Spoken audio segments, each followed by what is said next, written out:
Nastarin. Muallif Gulruh. 3-qism. Javohir, meni ham o'zingizni ham qiynamang. Guli va siz juda zo'r juftliksiz. Hattoki meni ham havasim keladi. Lekin men ham shunday oila xohlayman. Lekin bunisiz bilan iloji yo'q. Shunday ekan, ikkimizni ham baxtsiz qilmang. Ajrasha qolaylik. Yana bir marta menga o'sha buzuqi xotinning ismini aytgudek bo'lsang, bir nima qilib qo'yaman. Guli endi yo'q, o'ziga yarashasini oldi. Agar ishini eplay olsa, endi faqat Ra'no bo'ladi. Javohir nima demoqchi? Shunday qilib, u Gulini nima qilib yurganini bildimi? Nahotki, nima demoqchisiz? Pastroq ovozda gapirdim. Tezroq tayyorlan demoqchiman. Ota-onamnikiga ketamiz.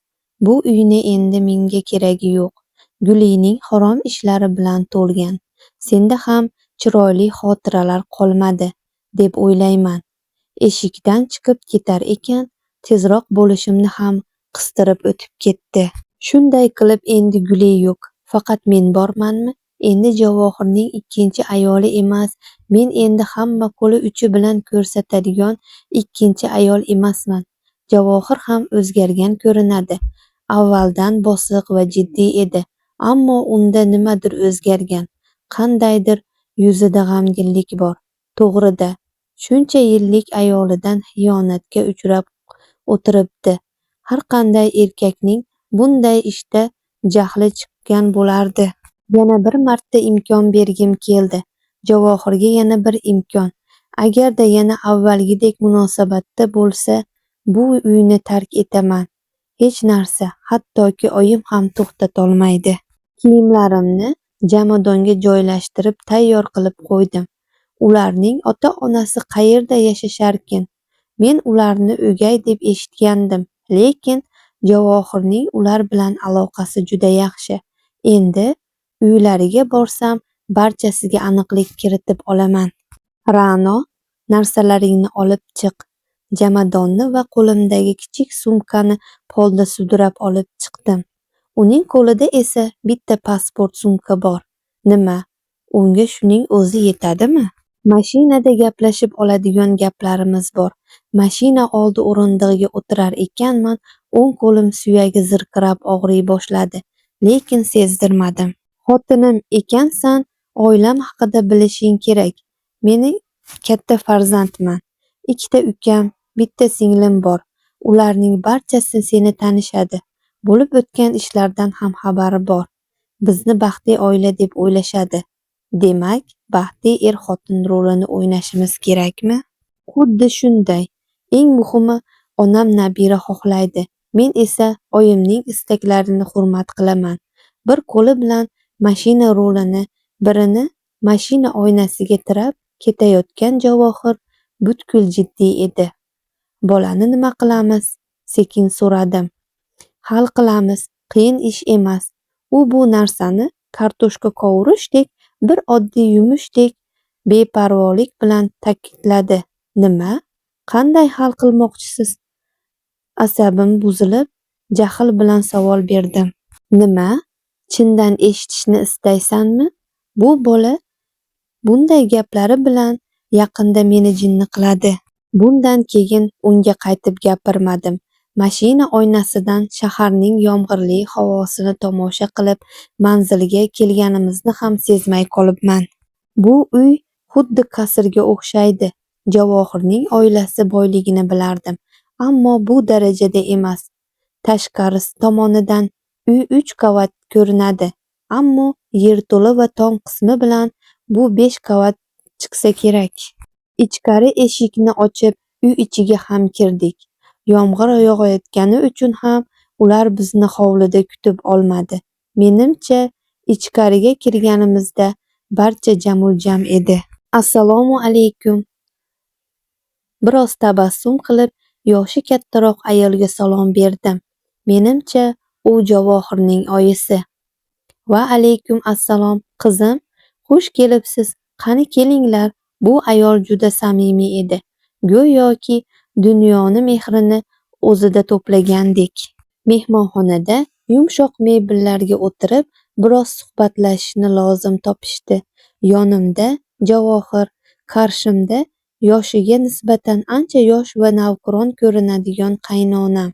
Ularning o'ng tomonlarida qizlari, chap tomonda ikki ko'rkam yigit ko'rinishlaridan Javohirga bir tomondan o'xshasa, boshqa tomondan farq qilardi.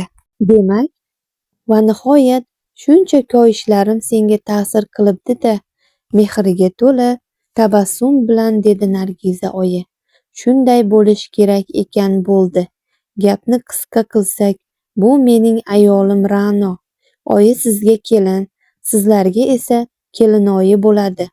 Oxirgi gapini aytib, ukalariga nigohini qadar ekan, ular ham akasining fe'lini yaxshi bilgani uchun bosh chayqab qo'yishdi. Bilol va Amir ketma-ket tug'ilishgan.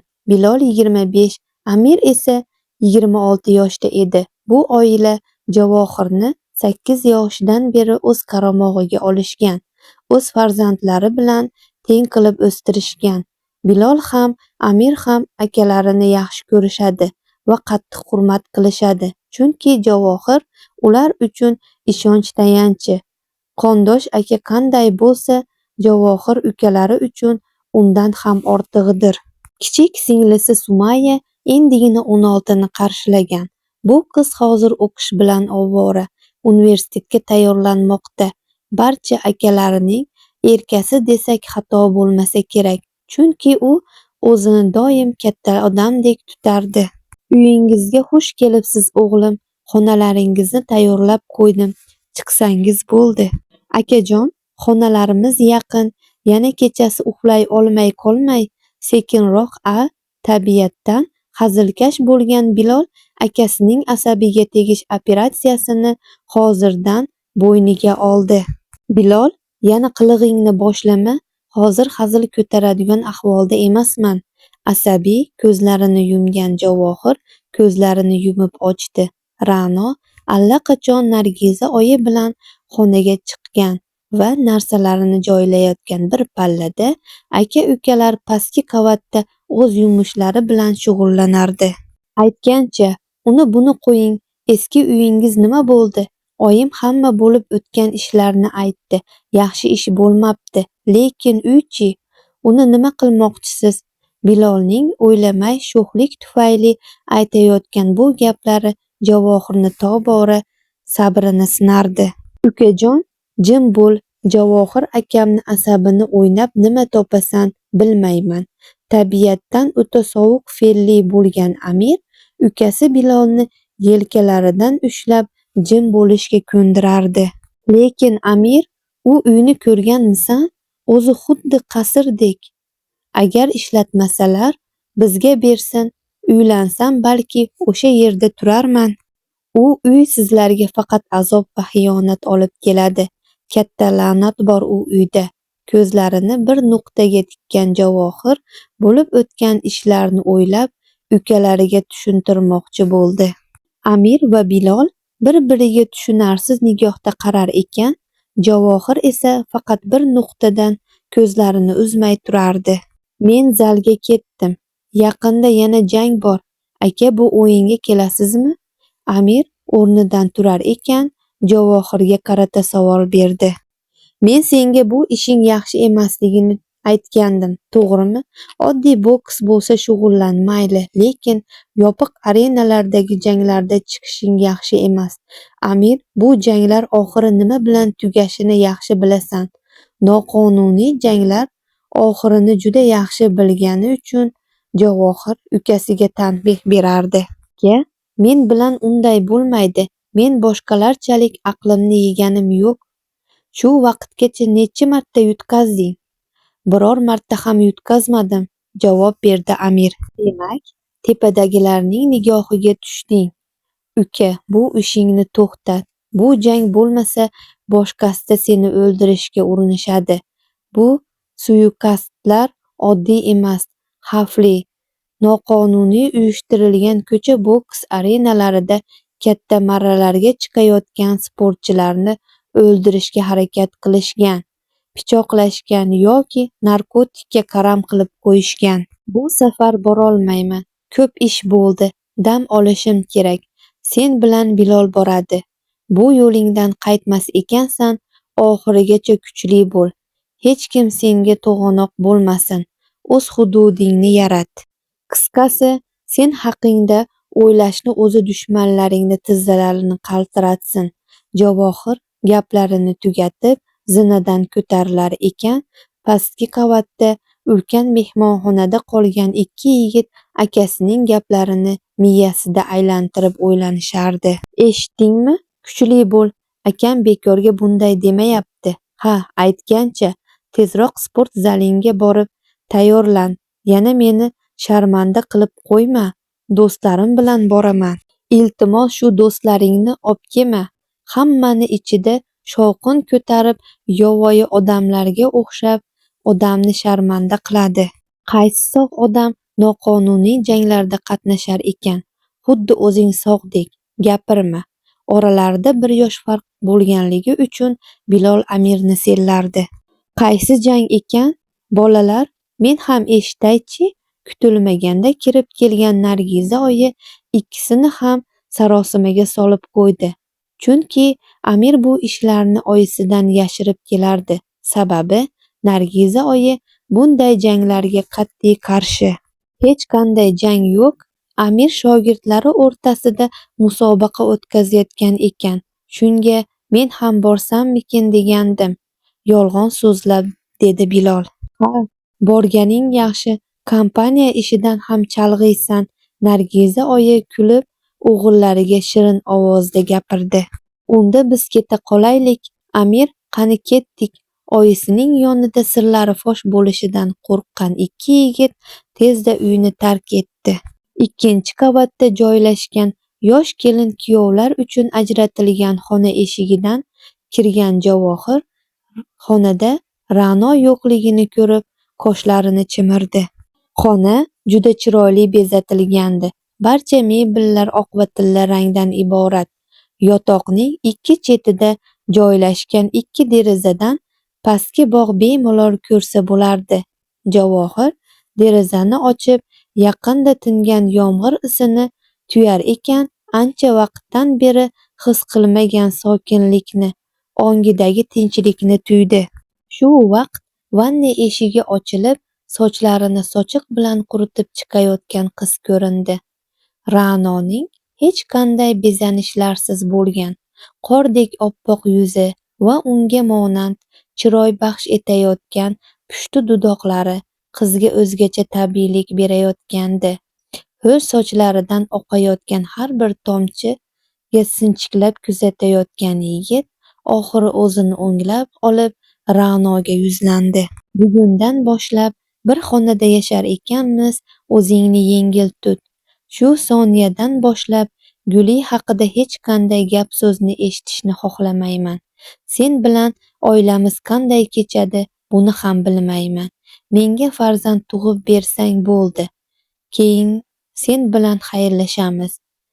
Biz shunga kelishgandik, to'g'rimi? Tushunarli. Meni o'qishimchi, u nima bo'ladi? Men Fransiyada o'qimoqchiman. Ra'no sochlarini quritish uchun fen qidirar ekan savol berdi. Bu yil uchun qabul yopildi. Kech qoldik. Keyingi yil urinib ko'rasan. Barcha xarajatlarni men to'layman. Javohirning gaplaridan so'ng Ra'no xursandligidan mayin jilmaydi. Yuzlari yoqimli qizara boshladi. Tezroq sochlaringni qurit. Yana yomg'ir boshlanadiganga o'xshaydi. Shamollaysan. Javohir gaplarini tugatib, ikki derazani ham yopar ekan, telefonni quvvatlagichga uladi. Ikki qavatga tush, ovqatlanamiz. Javohir so'zlarini tugatib, eshikni ochib chiqar ekan, Ra'no kiyimlarini tezroq alishtirishga urinardi. Pastki qavatda joylashgan zamonaviy mebellar bilan bezatilgan oshxonaga tushgan Javohir stolda o'tirgan oyisini ko'rdi. Muzlatgich yoniga borib, apelsin sharbatini olib ichar ekan, oyisining nigohlarini o'zida his etib, ko'z qiri bilan sekin qaradi. Oyi, nimadir demoqchi bo'lsangiz ayting. bunday ma'noli qaramasdan. Sen bu yosh qizdan hali 18 yoshli bolaning iforini tuydingmi? U qo'l tegilmagan g'uncha misoli, go'zal, hali bolalik ifori arimagan. Yosh bola bo'lsa, u mening qizimdan 2 yoshgina katta ekan. Ra'no ham mening qizimdek. Qo'llariga ko'zim tushdi. Barmoqlari kuygan. Buni sen qilgansan, shundaymi? Ichayotgan sharbatiga tiqilib qolgan Javohir yo'tala-yo'tala o'ziga keldi. Men unday zo'ravon emasman, oyi. Hali yosh, ovqat qilayotib kuydirgandir. Javohir shu yoshigacha oyisiga yolg'on gapirmagandi, chunki bunga sabab ham bo'lmagan. Lekin hozir rostini aytgudek bo'lsa, Ra'noning qo'llarini issiq kaminda kuydirganini aytganda bormi, Nargiza oyi Javohirni o'z qo'llari bilan uydan haydardi. Ra'no, kel qizim, kechki ovqat qilmaganingiz aniq. Men sizlarga tayyorlab beray. Nargiza oyi mayin jilmayib taom tayyorlashga kirishib ketganda Ra'no uni to'xtatdi. Yo'q, Nargiza oyi, qo'ying, o'zim qilaman. Siz o'tiring. Ra'no qo'li bilan stulni ko'rsatar ekan, Nargiza oyi sekin jilmayib mayli degan ma'noda joyiga o'tirdi. Nima qilib beray? Nima yegingiz kelyapti? Tuxum qovurishdan boshqa narsani bilmaydigan qizni bergan savolidan nafaqat Javohir, balki Ra'noning o'zi ham o'zidan hayron qolib ketdi. Ra'noning qaysi ovqatni qilib beray degan gapidan so'ng Javohir kulib Ra'noning qulog'iga dedi: Menga yalinib o'tirma, baribir buyurtma qilib bermayman, o'zing pishirasan. Ra'noning yuzida xafaligi bilinib turardi. Javohir oshxonani tark etar ekan, Ra'no ortidan mo'ltillagan ko'zlari bilan qolib ketdi. Qizim, bir osh yeyliga, nima deysan? Uy erkaklari uchun baquvvat ovqat kerak. Ular kuni bilan ko'chada ovqatlanishadi. Kechqurungi taom uchun o'zimiz qilganimiz yaxshi. Hozir boshlashimiz kerakmi? Osh qilolmasligini bilgan Ra'no uyalibgina so'radi. Hozir boshlasang, undan ham yaxshi. Men senga xalaqit bermay-a? Menimcha, mendan uyalyapsan. Shunday deya Nargiza oyi oshxonadan chiqib ketdi. Nargiza oyi, 18 yoshli qiz osh qilolmasligi tabiiy holat edi.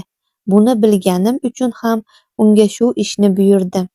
Bu muammoni eri bilan hal qilsa, balki bir-biriga yaqinlashar. Yoshlarni birga qilishni boshlab ham oldik. Endi kuzatsak yetarli. Nargiza oyi jilmayib shularni o'ylab ketar ekan, o'zining xonasi tomon chiqib ketdi. Nima qilasan, Ra'no? Nima qilasan? O'yla. Oshxonada nima qilishini bilmay bitta joyni aylanayotgan Ra'no oxir-oqibat Javohirdan yordam so'rashga majbur bo'ldi. Ikkinchi qavatda joylashgan xonasiga kirgan qiz stol yonida qandaydir hujjatlarni ko'zdan kechirayotgan yigit yoniga kelib biroz turdi. Qanday gap boshlashni bilmay, ko'zlarini yerga qaratib, tomoq qirdi.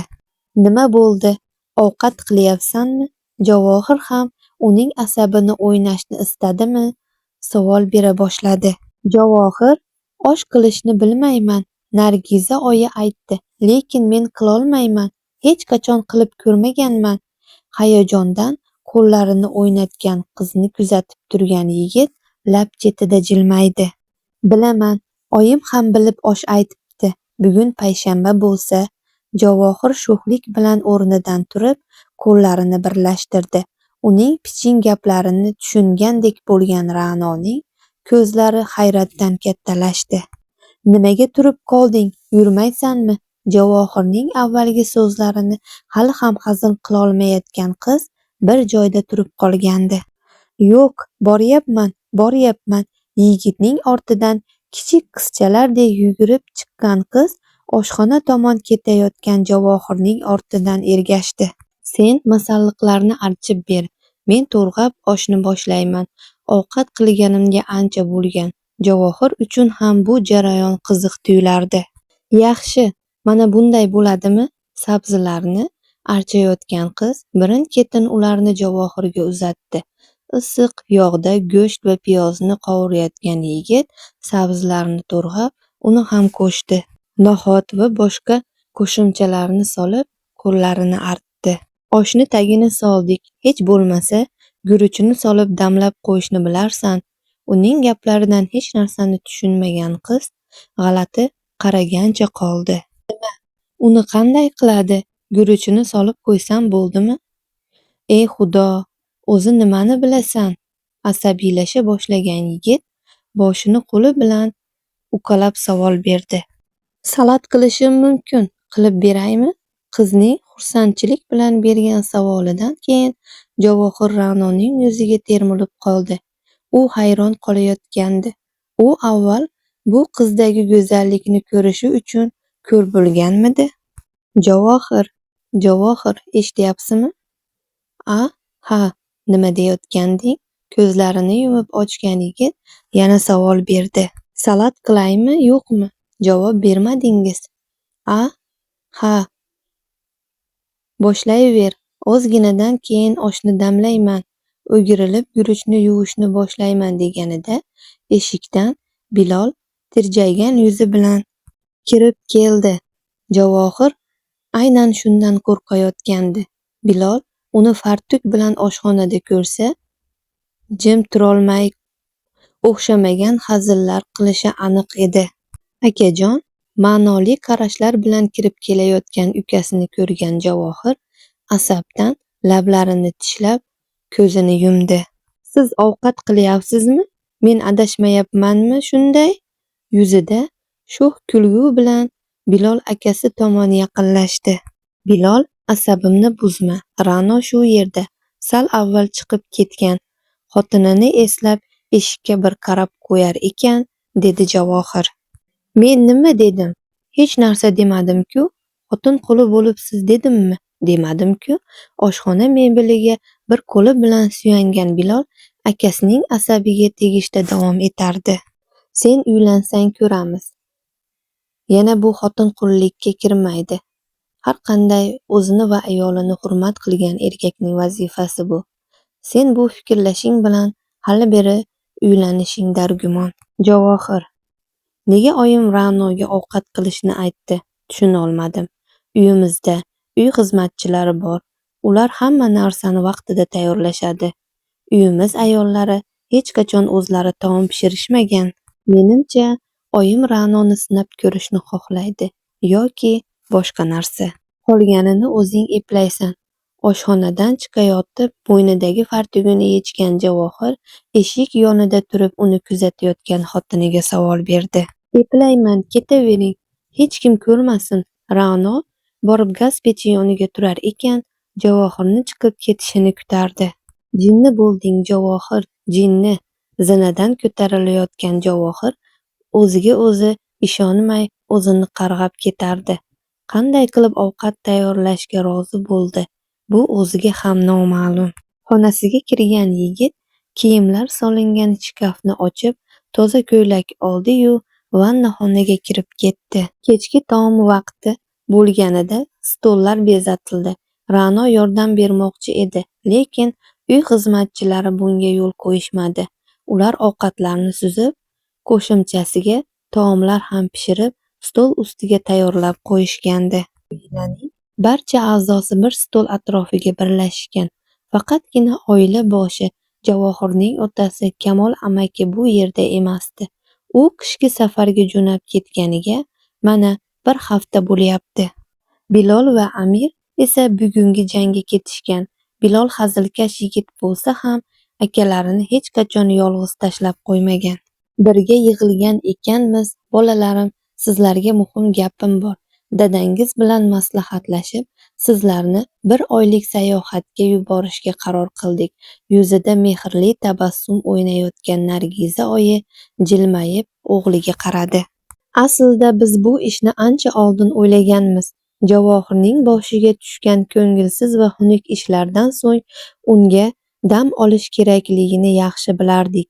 Shunday ekan, bolalarim, bemalol borib keling, birga dam oling, bir-biringizga o'rganing. Hali yoshsiz, moslasha olmasligingiz tabiiy hol. Balki nabirali ham bo'lib qolarman. Qisqasi, mazza qilib dam oling. Nargiza opa shu gaplarni aytib, Ra'noning qo'lini ushlab silab qo'ydi. Men borolmayman. Bu oy jadvalim juda band. Kompaniya ishlari, restoranlarga qarash ham menga topshirilgan. Vaqtim yo'q. Qo'lidagi sanchqi bilan salatdan olar ekan, birdan yo'taldi. Ra'no, bunga nima qo'shding? Lab chetini sochiq bilan artayotgan yigit g'alati yuz ifodasi bilan qizga qaradi. Hech nima, biroz qalampir qo'shgandim. Uyalibgina dedi Ra'no. Bo'ldi o'g'lim, garimdori yemay yurganmiding? Shunga shunchami? Aytgancha, jadvallaring band bo'ladimi, yo'qmi, meni ishim yo'q. Ukalaringga tashlaysan hammasini. Ketasan dedimmi? Ketasan. Oradan 3 kun o'tdi. Sayohatga ketish vaqti. Mashina ichida ketayotgan juftlik tashqaridagi qor yog'ishini oynadan yo'l-yo'lakay kuzatib ketardi. Ra'no va Javohir tog'ga, qorli yerlarga ketishyapti. Bu sayohat ham aslida Nargiza oyining ularni yaqinlashishi uchun qilgan o'yinlaridan biri edi. Do'kon oldidan o'tib ketayotgan Javohir mashinani chetga olib to'xtatdi. Tog' tepasida do'konlar kam, shu yerdan bozorlik qilamiz. Sen tushma, tashqari sovuq, nima kerakligini aytsang, olib kelaman. Javohirning bu aytgan gaplaridan yuzlari qizargan Ra'no g'alati bo'lib ketdi. Menga hech narsa kerak emas. Mevali choy olasizmi? Yana mevalar ham, yana shokoladli trufel. Mashina eshigini ochib, Ra'noning buyurtmalarini eshitayotgan Javohir qizning gap boshida hech narsa kerak emas degan jumlalariga ishonmaslik kerakligiga amin bo'ldi. Bori shumi? Ha, bo'ldi, boshqa narsa kerak emas, javob berdi Ra'no. Javohir do'kon ichiga kirib ketar ekan, Ra'no uning ortidan kuzatgancha qoldi. Orada biroz vaqt o'tib, Javohirning telefoni jiringladi. O'zining qanchalar telefonga qaramaslikka majbur qilsa ham, Ra'no baribir telefonga qaradi. Baribir telefonni qo'liga olib, kimligini tekshirdi. Kontaktga faqatgina qizil yo'lak bilan saqlanib qilingan raqamni ko'rganidan so'ng o'zida qandaydir g'alati narsani his qildi-yu, telefonni joyiga qo'yib qo'ydi. Men unga hech kim emasman. Farzandli bo'lgach ajrashamiz. Unga e'tibor berma, Ra'no. Tinchlan. O'zini bosishga harakat qilayotgan qiz baribir asabiylashib ketardi. U kim bo'lishi mumkin? Javohir yana Guli bilan yarashdimi? Degan so'zlar uning miyasida tinmay aylanardi. Nahotki Javohir yana Guli bilan yarashdi. Lekin endi menga nima? Baribir ajrashadigan bo'lsak, bular menga taalluqli emas. U haqiqiy erim ham emas. Tergov qilgani. Lekin nega u bunday qilyapti? Ra'no o'ylana o'yiga yetolmasdi. U Javohirga o'zi bilmagan holda o'rganib qolayotgandi.